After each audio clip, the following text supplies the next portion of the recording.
Hi, I'm Allie Reynolds with Allie's Organics. Today we're going to be planting greenhouse tomatoes and teach you how to grow in the greenhouse with them. We're going to need some compost for our soil to amend it.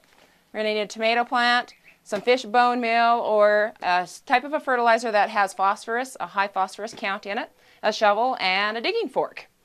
We're going to want to put our compost into the soil.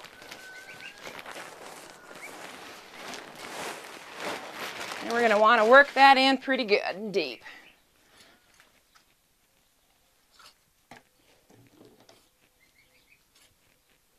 This is good for your soil. It breaks it up, gives the plant some food through its growing season, and when you're working it in, it breaks the soil up a little bit. It's always good to put in any kind of your vegetables when you're growing. It's just a good all-around soil amendment.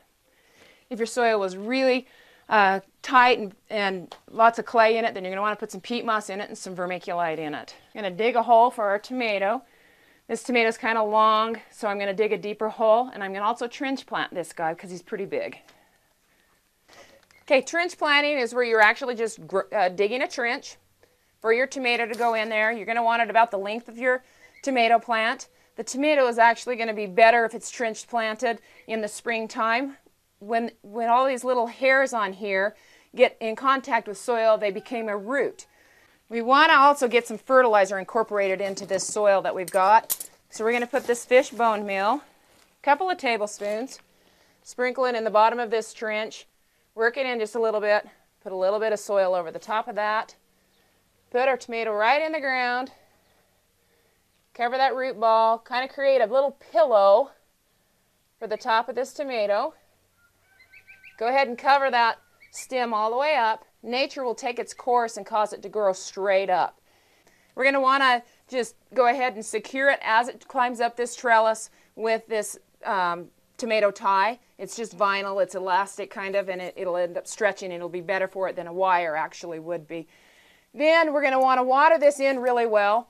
In a greenhouse, you don't typically have too many problems with any kinds of insects, but if you do, typically it's going to be aphids or you're going to have white flies. So I like to use this Indol in the greenhouse to spray. It just takes care of everything, and I'll just do this once a month. Even if we don't see anything, this prevents any problems.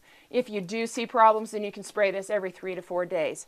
Now, you can actually get these to grow for years in a greenhouse. I've had some in here for 4 years running, and they did really well until I decided to redo the soil. We just kept them in here, and we just kept on clipping all of the leaves and just kind of twined them down under the vine down underneath it. That worked really well. This particular tomato is a boa greenhouse tomato. You don't have to grow a greenhouse tomato, but if you do grow other varieties, you can grow heirlooms or anything like that, you're going to want to have some air circulation in your greenhouse with a fan, exhaust fan of some sort, and even wiggling the bush every once in a while is a good idea, just to cause some pollination going on there. During the summertime, you may want to end up cooling it if you live in a hot climate because it might be too hot. And during the wintertime, if you drop below freezing, you're definitely going to want to heat it if you want to have tomatoes all year round. But anyways, that's all there is to growing tomatoes in a greenhouse.